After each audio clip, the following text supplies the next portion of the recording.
Hello everyone, this is Mansi representing NRK9। I hope आप लोग अच्छे होंगे और सीरीज को एंजॉय कर रहे होंगे। Today I am here with the one of the most important chapter of the text law, that is assessment procedure. इस सेशन में हम असेसमेंट प्रोसीजर के डिफरेंट एस्पेक्ट्स को देखेंगे, डिफरेंट प्रोसीजर प्रोविजंस को डिस्कस करेंगे।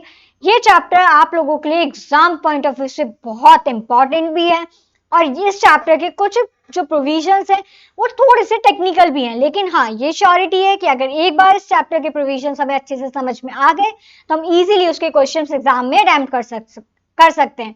सो डियर स्टूडेंट्स, हम session start कर रहे हैं, लेकिन बिफोर स्टार्टिंग द सेशंस जो हमारे न्यू स्टूडेंट्स हैं जिन्होंने हमें रिसेंटली ज्वाइन किया है और जो हमारे पुराने स्टूडेंट्स हैं जिन्होंने अभी तक इस चैनल को सब्सक्राइब नहीं किया है और बेल आइकन को प्रेस नहीं किया है, तो जल्दी से सब्सक्राइब कर लीजिए चैनल को और प्रेस कर दीजिए बेल आइकन, जिससे हर एक चीज आप लोगों तक बहुत इजीली आप तक पहुंच सके। जल्दी से कीजिए जिससे हम सेशन स्टार्ट कर सके। आई होप हमारे स्टूडेंट्स ने अब तक चैनल सब्सक्राइब कर लिया होगा। So now dear students, without wasting time let's start the session. इस सेशन को बहुत ध्यान से सुनेंगे क्योंकि इस चैप्टर के मैंने जैसे कहा कि कुछ प्रोविजंस थोड़े टेक्निकल है, बट हाँ इस बात की श्योरिटी है कि हम एक बार समझेंगे अच्छे से तो हमें वो याद भी बहुत जल्दी हो जाएंगे। Now first question,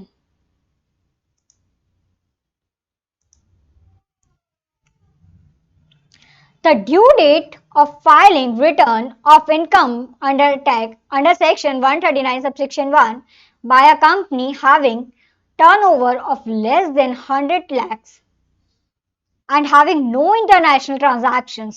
due date क्या है? Filing of return, income tax return file करने के लिए ड्यू डेट क्या है?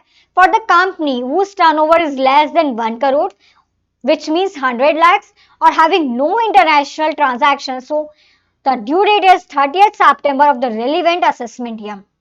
The due date of filing return of income under section 139 subsection 1 by a company having turnover of less than 100 lakhs, which means 1 crore, and having no international transaction is 30th September of the relevant assessment year. याद रखना, कुछ cases हैं जैसे corona के cases में हमने due date की dates को एक्सटेंड किया था गवर्नमेंट ने, क्योंकि कुछ वहां पे सर्कमस्टांसेस ऐसे थे। लेकिन अगर किसी कंपनी की टर्नओवर 100 लाख से कम है और उसके पास उसकी कोई इंटरनेशनल ट्रांजैक्शंस भी नहीं है तो उसके लिए ड्यू डेट क्या है फाइलिंग की? 30th September of the relevant assessment year. Clear? Now next question. I hope relevant assessment year और प्रीवियस ईयर क्लियर होगा आप लोगों को।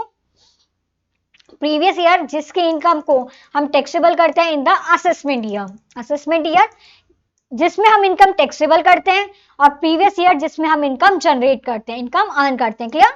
Now next question, in case of which of the following assessees the due date of filing return of income is 31st July of assessment year। किन cases में अगर due date है filing की 31st जुलाई? Company के cases में no, a person other than a company whose account audited, no। Next option is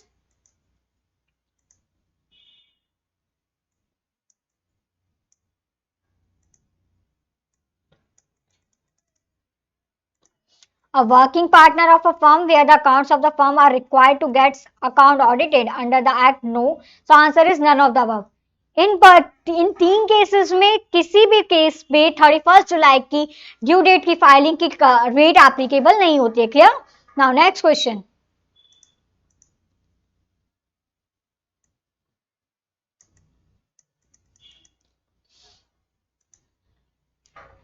a return of income when notified as defective has to rectified within।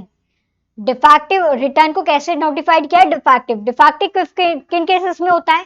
या तो जो हमने return file की है वो particular format में नहीं है, पर्टिकुलर डॉक्यूमेंट्स उसके साथ नोटिफाइड नहीं, अटैच्ड नहीं है, जो प्रिस्क्राइब परफॉर्मा है उसमें वो रेक्टिफाई उसमें नहीं है, प्रिस्क्राइब परफॉर्मा में डिस्क्राइब नहीं है।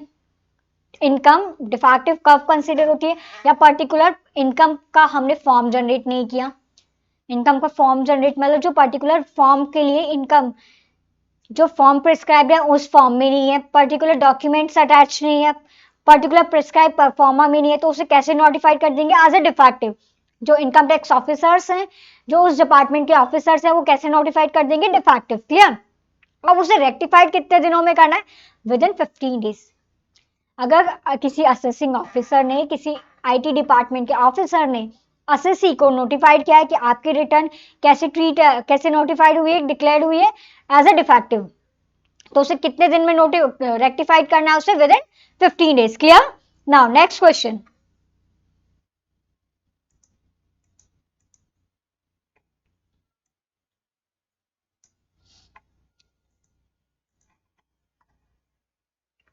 Rate of interest for defaults in furnishing return of income. Rate of defaults, rate of interest, कितने परसेंट का इंटरेस्ट चार्ज करा जाएगा अगर किसी पर्सन ने रिटर्न फाइल नहीं की? डिफॉल्ट क्या है in filing return? So answer is 1% पर मंथ और part there of. So as per the question 4 answer D is correct. Clear? अभी देखते हैं हम डी ऑप्शन क्या अवेलेबल है हमें। आंसर क्या है? 1% ऑफ पर 1% पर मंथ और part there of. Clear? Now next question. इस क्वेश्चन को बहुत ध्यान से देखना। इस क्वेश्चन के साथ साथ हम 3 डिफरेंट क्वेश्चंस को सॉल्व करेंगे। Where a person required to furnish a return of income under section 139। Question को हाफ ऑफ पार्ट में समझने की कोशिश कीजिएगा, जिससे एग्जाम अटेम्प्ट करते वक्त आप लोगों को थोड़ा सा हेल्पफुल रहे। ठीक है? पहले क्या बोल रहा है कि पर्सन को रिक्वायर्ड फर्निश करना रिटर्न अंडर सेक्शन 139। क्लियर? लेकिन फेल्स टू डू सो, उसने वो रिटर्न फाइल नहीं की। ठीक है? With in prescribe time in section 139।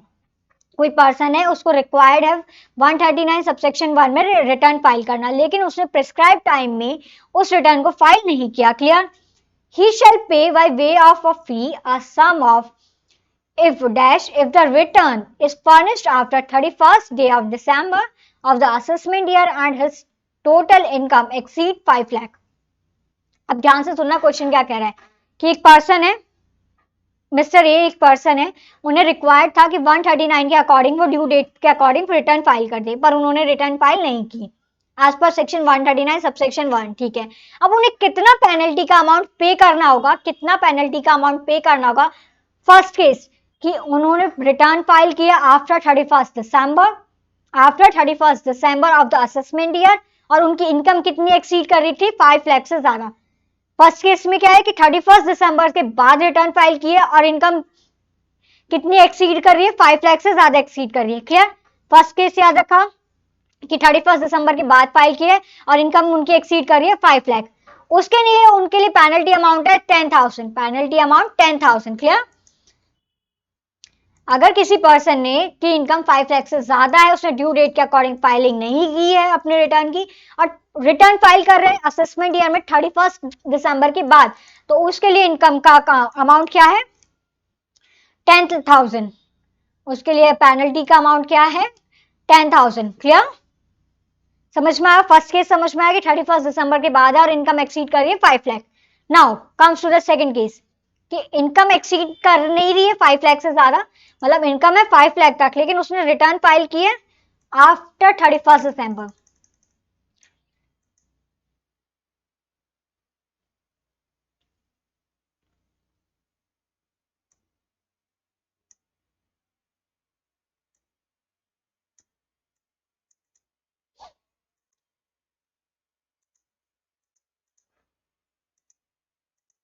First case क्या था? आफ्टर 31 दिसंबर और income exceed 5 lakh. In second case furnish return after 31st day, of December, after 31st day of December and income does not exceeds 5 lakh। First case में क्या हो रहा था कि income exceed हो रही है 5 लाख से और 31 दिसंबर के बाद उसने रिटर्न फाइल किए, तो उसके लिए फी का अमाउंट क्या था? 10,000। In that case the amount of fee is 1,000।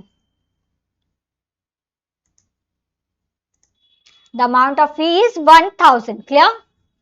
First case समझ में आया? सेकेंड की इनकम रिटर्न फाइल किया आफ्टर 31 दिसंबर, बट उनकी टोटल इनकम थी वो 5 लाख से एक्सीड नहीं करिए, सो पेनल्टी का जो फी का अमाउंट है वो कितना हुआ? 1,000। क्लियर? Now next question.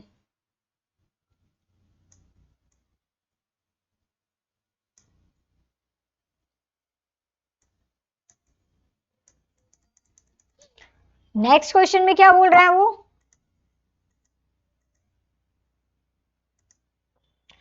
कि इनकम के रिटर्न का फाइल किया ऑन और before 31st day of December. अब तक उन केसेस में 31st दिसंबर की बात कर रहे थे, अब 31st दिसंबर से पहले उन्होंने रिटर्न फाइल कर दी और इनकम भी एक्सीड नहीं कर रही है 5 lakh. Again in that case income का जो पेनल्टी फी का अमाउंट है दैट इज 1000, दैट इज 1000। दोबारा से रिवाइज करेंगे, हमने 3 क्वेश्चन सेम देखे। पहला केस क्या था कि इनकम एक्सीड करिए 5 लाख से। शुरू से क्वेश्चन क्या था कि पर्सन को रिक्वायर्ड था कि 139 के अकॉर्डिंग वो ड्यू डेट तक फाइलिंग कर दे, बट उन्होंने जो प्रिस्क्राइब टाइम था अंडर सेक्शन 139 सबसेक्शन 1 में ड्यू डेट में फाइलिंग नहीं की, रिटर्न की। उन्होंने रिटर्न फाइल की आफ्टर 31st दिसंबर और जो इनकम जनरेट हो रही थी, जो उनकी टोटल इनकम थी वो थी एक्सीड थी 5 लाख, एक्सीड थी 5 लाख। वहां पेनल्टी का अमाउंट क्या, फी का अमाउंट क्या था 10,000। क्लियर। सेकेंड केस क्या था कि वन था वो जो इनकम है वो एक्सीड नहीं कर रही है 5 लाख से और उन्होंने फाइलिंग की after 31st December. Income doesn't exceed 5 lakh but filing after 31st दिसंबर, तो पेनल्टी का अमाउंट 1000। इन नेक्स्ट केस क्या हुआ कि फाइलिंग भी उन्होंने कर दी 31st दिसंबर से पहले और उनकी इनकम भी एक्सीड नहीं कर रही थी 5 लाख तक, and same the same penalty amount is, fee amount is 1000। Clear. I hope तीनों केस समझ में आए होंगे आप लोगों को। 3 केस हमने डिफरेंट समझे, एक में 10,000 के अमाउंट, एक में और 2 केस, रिमेनिंग 2 केसेस में 1000। उन 2 केसेस में क्या डिफरेंस था वो समझ में आया। Clear. Alright, now next question. इस चैप्टर में यही टेक्निकलिटी है कि सेम प्रोविजन से रिलेटेड डिफरेंट क्वेश्चंस होते हैं, पर उन्हें हम अगर ध्यान से समझेंगे तो कोई भी प्रॉब्लम नहीं होगी, एग्जाम में इजीली क्वेश्चन अटेम्प्ट हो जाएगा। बस एग्जाम में हमें पैनिक नहीं होना है और क्वेश्चन को कम से कम 2 बार बहुत अच्छे से पढ़ना है, हमें आंसर डेफिनेटली समझ में आ जाएगा। Now next question, it is not mandatory for an assessee to file a return of loss if it pertains to. क्या होता है कि रिटर्न जब हम फाइल करते हैं तो हमें उसमें लॉस स्पेसिफाई करने होते हैं कि इस बिजनेस से या पर्टिकुलर इस हेड से हमें इतना लॉस अराइज हुआ। एक एक्सेप्शन क्या है कि अगर आपका लॉस है हाउस प्रॉपर्टी से, लॉस है हाउस प्रॉपर्टी से, तो कोई मैंडेटरी नहीं है कि आप उसे इनकम टैक्स रिटर्न में फाइल करें, इनकम टैक्स रिटर्न में शो करें, उस लॉस के अमाउंट हो, उस लॉस को आप पर्टिकुलर स्पेसिफाई करें। Clear. So question is, it is not mandatory for an assessee to file a return of loss if it pertains to loss from head under house property. Clear. Now I have a question कि ऐसा कौन सा head है, ऐसा कौन सा head है जिसमें से लॉस अराइज नहीं होता, from which head no loss will be arise, from which head no loss will be arise. इस क्वेश्चन का आंसर हम नेक्स्ट सेशन में बिल्कुल जरूर देंगे।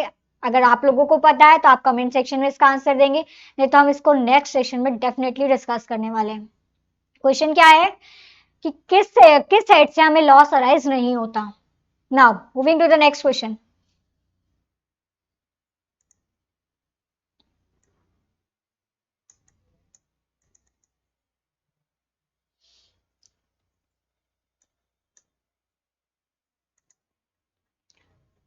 Now, any person who has not filed the return within the time allowed under section 139 subsection 1, 139 subsection 5 or maybe a belated return under 139 subsection 4.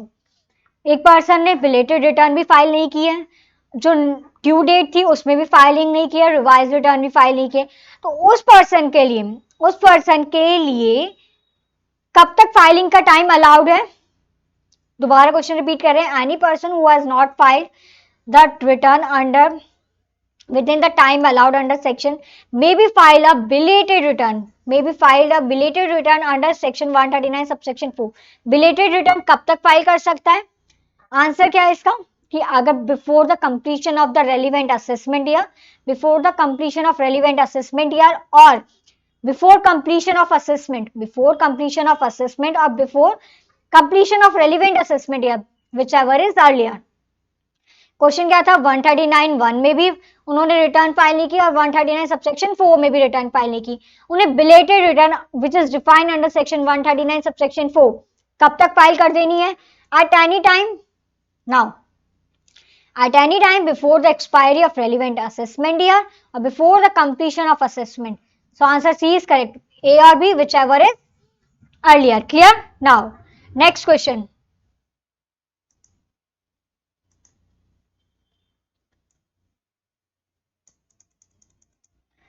Clear हुआ कि belated return हम तक कब तक फाइल करनी है? Before the expiry of relevant assessment year और before completion of assessment, whichever is earlier. Clear? Now next question. An individual having income from proprietary business is required to file the return of income under ITR 3. अगर individual की income कहाँ से generate हो रही है? Proprietary business से.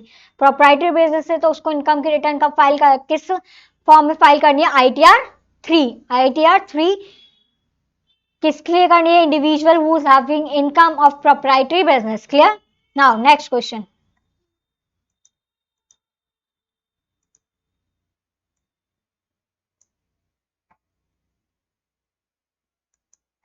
E-filing return in case of an office of government or company and a firm.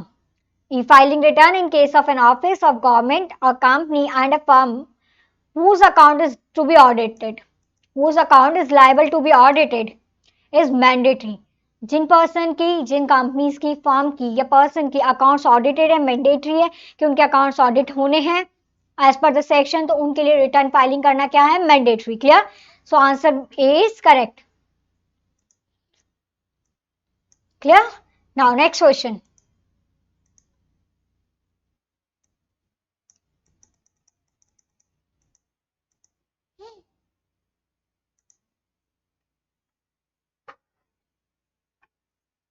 In case an assessee discovers an omission or wrong statement in the return filed by him under section 139 subsection 1, he may be.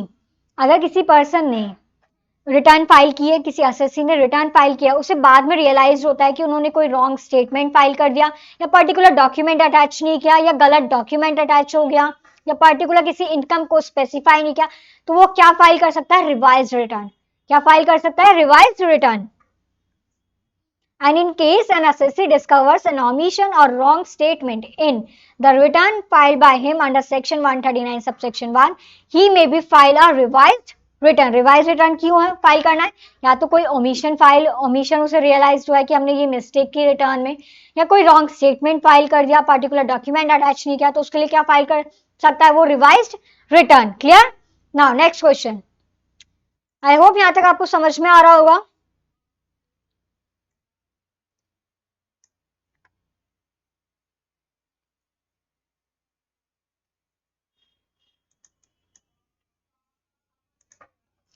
The limit for completion of assessment under section 130, 143 and 144, 143 and 144 shall be 18 months from the end of the relevant assessment year.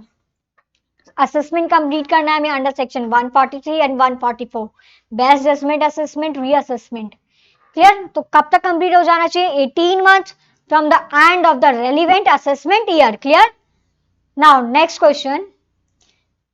Time limit for completion of assessment under section 143, 144 is 18 months from the end of the irrelevant assessment year. Clear?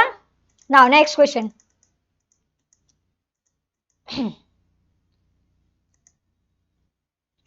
The limit for completion of assessment reassessment under section 147 shall be 9 months from the end of the financial year in which notice under section 148 served on assessing.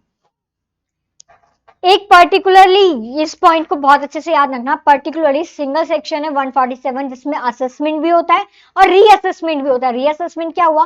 Particular case को already discuss किया जा चुका है, वो उसे हम वापस, अगर कोई कुछ क्वेरी जनरेट होती है, कुछ ऐसा सस्पिशियस लगता है, तो हम उसे वापस से रीअसेस्ट कर सकते हैं only in under section 147. Clear? अब टाइम कंप्लीशन क्या है 147 का? 9 month from the end of the financial year in which notice under section 148 में हम इस सेक्शन का नोटिस, इस असेसमेंट का नोटिस सर्व करते हैं, served on assessing. Clear? I hope समझ में आया होगा आप लोगों को. Now moving to the next question.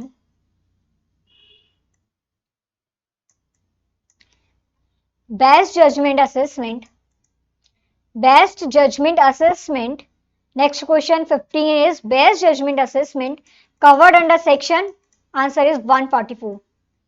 144 किसे डिफाइन करता है? बेस्ट जजमेंट असेसमेंट को. Clear. Now comes to the question number 16.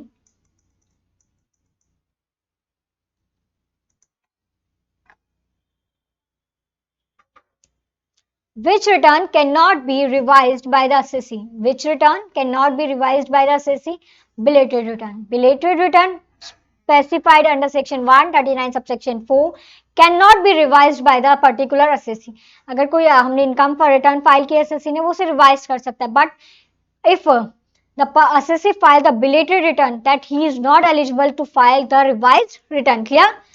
So which return cannot be revised by the assessee? Answer is belated return. Clear? Now next question.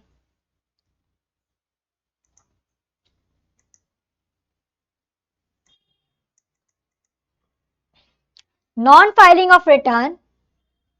Non-filing of return within assessment year attract penalty of.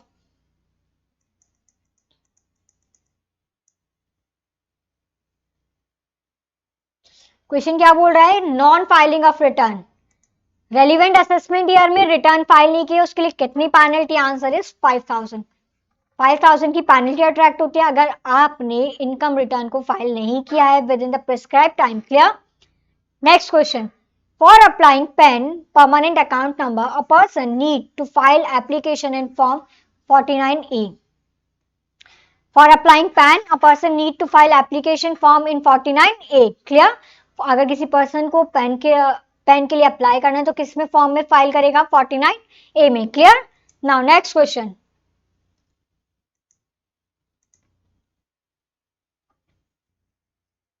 Next question. Section 139 subsection 1 is applicable to all assessee whether resident or non-resident. This statement is true. Section 139 subsection 1 applicable to all assessee whether it is a resident or non-resident. Clear? Now next question is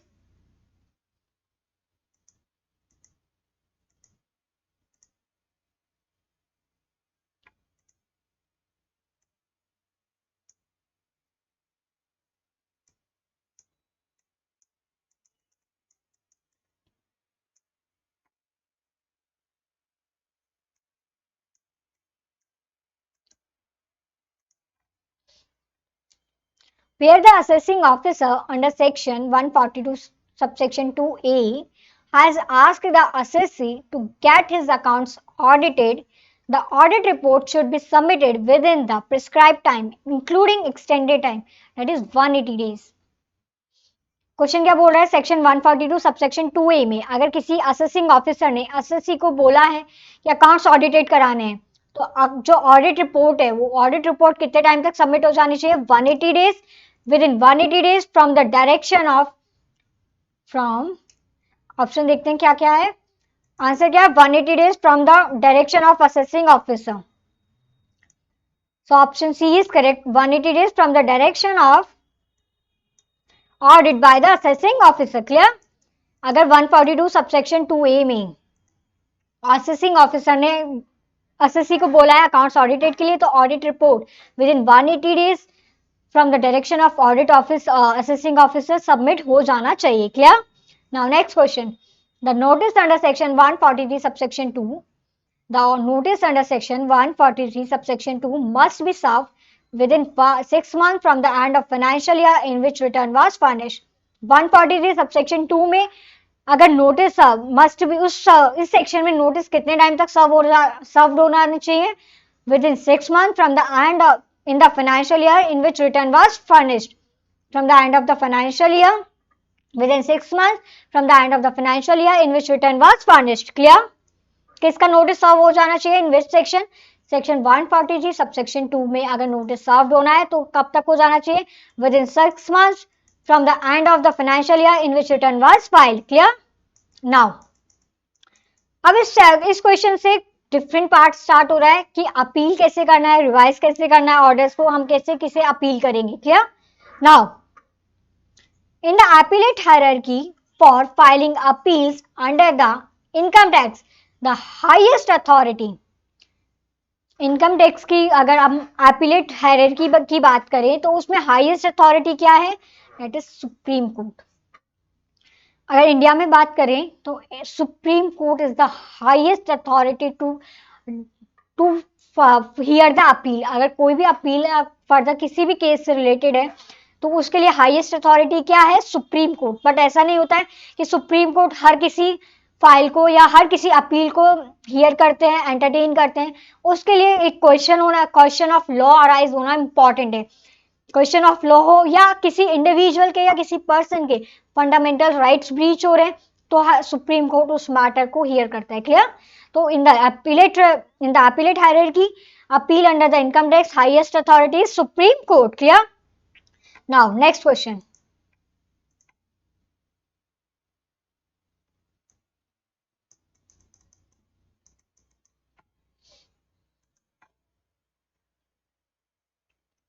First appeal can be filed only by the assessee. Basic सी बात है. First appeal कौन file करेगा? सबसे पहले appeal अगर किसी person को एग्रीव्ड है तो असेसी होगा वो. अगर उसे पेनल्टी, अगर आईटी ऑफिसर्स ने उसे पेनल्टी दी है तो आईटी ऑफिसर तो कहेंगे नहीं कि हमें दुख लग रहा है, हमें दुख है कि इस पर्सन ने इतनी पेनल्टी का अमाउंट पे किया है, तो ऐसा तो होगा नहीं. तो कौन फर्स्ट अपील कौन फाइल करेगा? Assessee. Clear? Now next question.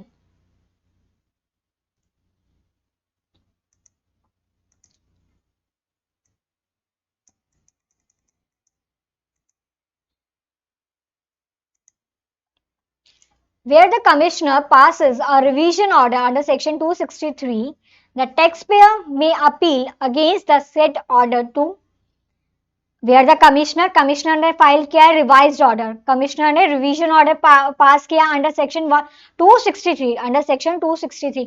अगर टैक्स पेयर को, अगर किसी एसएससी को एग्रीव्ड फील हो रहा है तो वो कहाँ अपने सेड ऑर्डर के अगेंस्ट कहाँ अपील फाइल कर सकता है? ITAT, income tax appellate tribunal. Income tax appellate tribunal में, under the income tax appellate tribunal, if the person feel aggrieved by the order of commissioner under section 263. Clear? Now next question.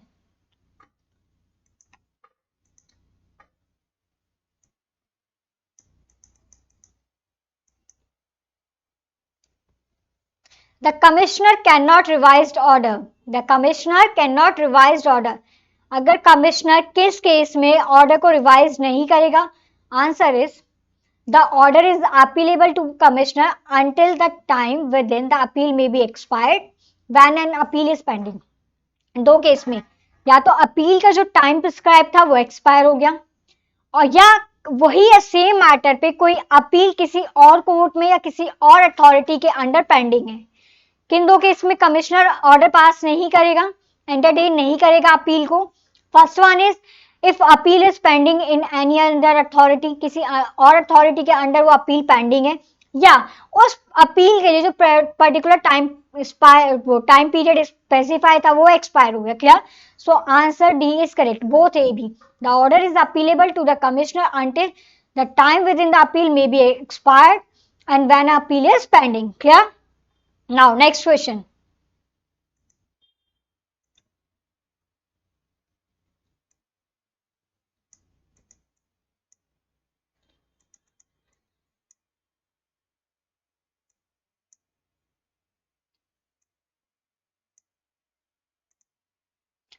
An appeal against the revision order passed by the commissioner under section 263 can be filed before, अभी हमने discuss किया, same question है, ITAT, income tax appellate tribunal. अगर किसी person को aggrieve feel हो रहा है by the order of commissioner under section 263 तो कहाँ फाइल करेगा अपील को? ITAT, income tax appellate tribunal. Clear?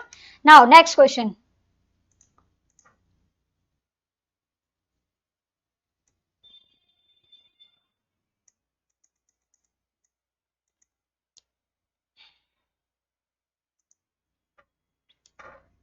The amount specified in notice of demand must be paid within dash days, otherwise the assessee would be treated as assessee in default. कोई judgement पास हुआ, order pass हुआ, उस order में जो amount पे करना है SSC को, अमाउंट पे करना है वो उसे कितने टाइम में पे कर देना है? With in 30 days. अगर कोई SSC it with in 30 days उस अमाउंट को पे नहीं करता तो उस असेसी को कैसे ट्रीट करेंगे? Assessee in default, assessee in default, clear? So the question is the amount specified in notice of demand must be paid within 30 days, otherwise the assessee would be treated as assessee in default, clear? Now next question.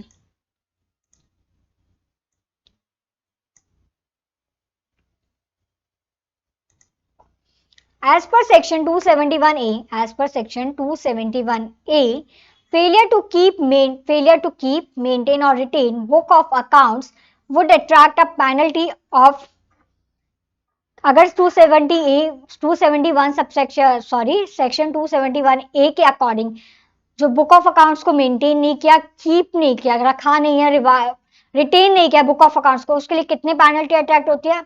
Amount of 25,000, up to the amount of 25,000 की penalty attract होती है towards the assessee, clear? Now next question is,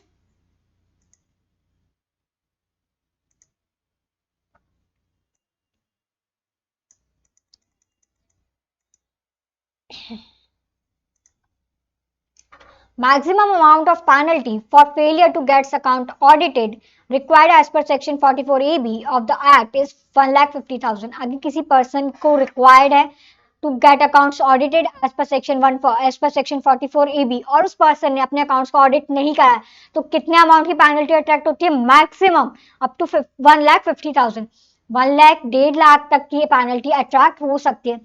specify है कुछ conditions के, किस condition के according हम penalty का अमाउंट डिसाइड करेंगे, क्लियर? बट कितने मैक्सिमम अमाउंट की क्या हो सकती है पेनल्टी? मैक्सिमम कितने अमाउंट की पेनल्टी हो सकती है? 1,50,000, क्लियर? Now next question,